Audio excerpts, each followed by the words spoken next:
The night my sister told me there was no room at her table, I smiled, said, okay, and walked straight to the host stand to request the private dining room I'd helped design 2 years ago. I should back up.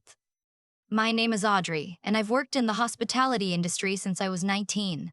Started as a server at a chain restaurant in Mississauga, worked my way through every role you can imagine: bartender, floor supervisor, events coordinator, and eventually landed a position as the catering and events manager at Harrington's, a mid-sized but well-regarded restaurant in downtown Toronto. Not the kind of place with gold-plated spoons or a dress code enforced at the door, but the kind of place where a Friday night reservation books out 3 weeks in advance and the chef sources everything from Ontario farms. It's the kind of restaurant where people propose and celebrate and grieve quietly over a good glass of Niagara Peninsula Red.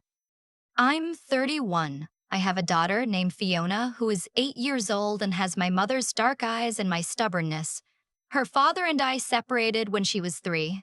It wasn't dramatic, no affair, no blowout. We just became two people who were better friends than partners, and we're still exactly that. He has her every other weekend, and on the weekends she's with me. We do things like go to the St. Ware Lawrence Market and argue over whether the cheese bun or the pea meal bacon sandwich is the superior breakfast. She always picks the cheese bun. I always let her win. My sister's name is Genevieve. She's 4 years older than me, and she married a man named Conrad 3 years ago. Conrad works in commercial real estate and has the kind of confidence that comes from never having been told no. He wears blazers to casual dinners. He once told me that the restaurant industry was a tough ladder to climb for women, which I understood to mean that he didn't know what my job actually was. My mother lives in Oakville. She's the kind of woman who keeps the peace by pretending there's no conflict, which means she smiles through everything and never notices that some people in our family smile back with much less warmth. For a long time, I told myself Genevieve and I were just different. Different priorities, different circles, different ideas of what family meant. She had a bigger house and a husband who made more money, and somewhere along the way that started to feel like authority to her. Like she'd earned the right to make decisions for all of us, where we'd celebrate Christmas, whose opinion mattered at the table, whether I was worth a seat at hers. The trouble started, as it so often does, with money that wasn't really hers to touch. When our father passed 4 years ago, he left a small estate, not life-changing, but meaningful. There was a clause in his will that set aside a portion in trust for Fiona's education, about $38,000, held in an account that my mother and Genevieve were named as co-trustees for, since I was going through the separation at the time, and my father had worried, with love, not malice, that the timing was bad. He'd planned to update the documents. He never got the chance. I didn't think they thought much about it at first. I was managing, Fiona was healthy, and the money was there when she needed it. I trusted my family. What I didn't know was that Conrad had convinced Genevieve they needed a liquidity bridge when they were raiding their house in Etobicoke.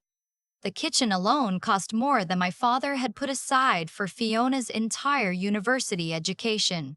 And when they came up short before the contractor's final payment, Genevieve signed off on a transfer from Fiona's trust account. $22,000. I found out by accident. I was updating my own financial records and reached out to confirm the trust balance for a respite top-up I was planning. The account manager, a woman I'd worked with twice before, paused on the phone in a way that told me the number she was about to say wasn't going to match what I expected. I didn't call Genevieve. I didn't call my mother. I sat with it for 3 days, spoke to a lawyer, and learned what my options were. The lawyer was very clear. What had been done was a breach of fiduciary duty. It didn't matter that Genevieve was a co-trustee. The funds were designated for Fiona. They were not available for a kitchen renovation. My lawyer told me not to warn anyone. He said to let the process begin quietly, let the documentation speak, and not give anyone the opportunity to construct a story before the facts were on paper. I agreed. Then I made one mistake. I mentioned it to my mother. Not the legal part, Not the word breach or fiduciary or any of the vocabulary that would have made the situation clear. I just said, quietly, that I'd noticed some movement in Fiona's trust account and I was looking into it. I thought my mother deserved to know. What I didn't account for was that my mother cannot hold information. She processes things by talking, and the first person she talks to about anything related to Genevieve is always Genevieve. By the time Genevieve called me, she'd had 24 hours to prepare. I was going to tell you, she said. We fully intended to replace it before you even needed it. That's not how trust accounts work, I said. You're making this into something it's not. We're family. There it was, that word. Family. It always came out when someone wanted to dissolve the rules that applied to everyone else. I'm not making it into anything, I said. I'm just making sure Fiona's money is protected. The call ended without resolution. What I didn't know was that Conrad had decided in his infinite wisdom that the best approach was to get ahead of things socially, make things normal, demonstrate that this was a misunderstanding between family members, not a legal matter, and the way he proposed to do that was a dinner. Genevieve called me a week later and invited me and Fiona to celebrate her birthday. She'd made a reservation at Thornfield, a restaurant in the distillery district that I knew well. Not because I'd worked there, but because I'd spent 6 months consulting on their private dining room renovation when they were redesigning the space. I'd sourced the furniture, worked with their events team on the layout, eaten more complimentary meals in that room than I could count. Their general manager, a man named Patrick, had sent a bottle of Chablis to my home when the project wrapped with a card that said, "Anytime, any reason." I said yes to Genevieve's invitation. Fiona was excited. She'd been asking for months if we could go somewhere really fancy, by which she meant somewhere with cloth napkins. We took the GO train from Bloor. Fiona wore a navy dress with a small anchor on the pocket, which she'd chosen entirely herself. We talked the whole way about what she might order. She wanted to know if fancy restaurants had chicken fingers. I told her that some of the best restaurants in the world served elevated versions of the things you loved as a kid, and she thought about that for a while and then said, "So maybe fancy chicken fingers." And I said, "Exactly." When we arrived at Thornfield, I saw Genevieve and Conrad already at the table, a large round in the middle of the main dining room. My mother was there. Conrad's sister and her husband were there. There were 2 friends of Genevieve's I recognized from her wedding. The table was full. Genevieve looked up when she saw us. She didn't stand. She said, "Oh, Audrey, I thought you might not make it." "We took the go," I said. "We're right on time." There was a pause. She glanced at Conrad. He looked at the table.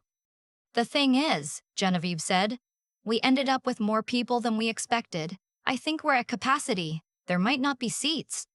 She said it pleasantly, like she was telling me the specials had run out. Like it was just a logistical issue that no one could have predicted, not a deliberate choice made between the invitation and tonight. I looked at Fiona.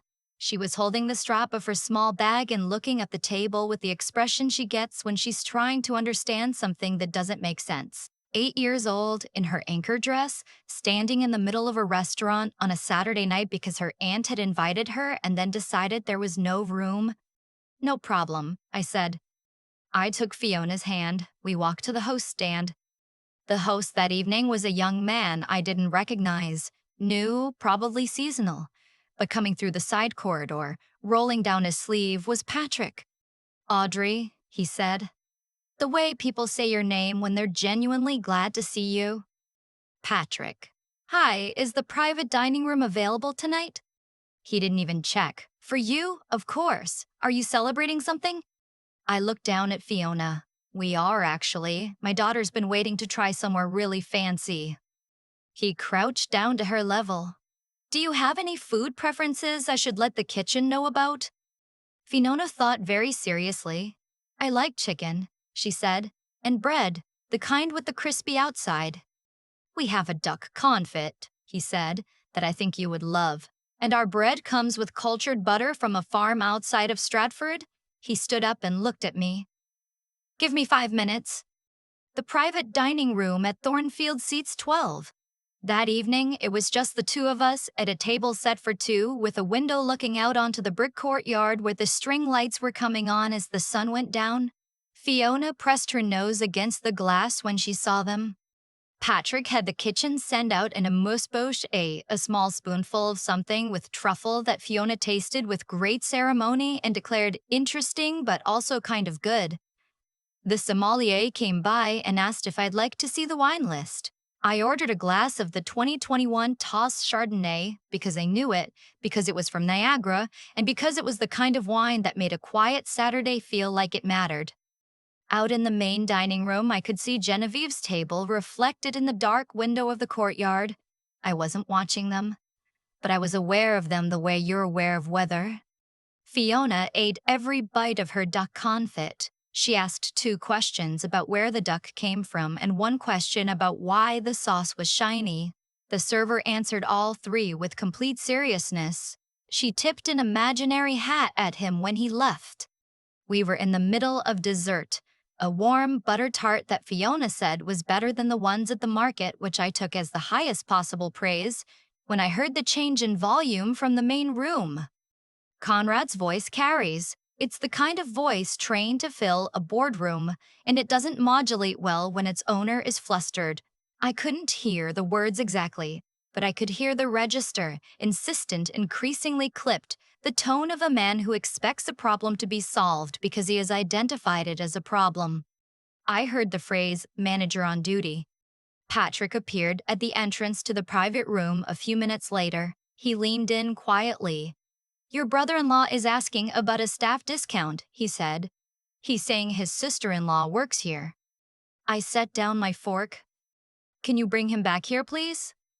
Conrad appeared in the doorway with the energy of someone who had just won an argument. He took in the private room, the linen, the lighting, Fiona's half-finished butter tart, my glass of Chardonnay, and his expression shifted through several things very quickly.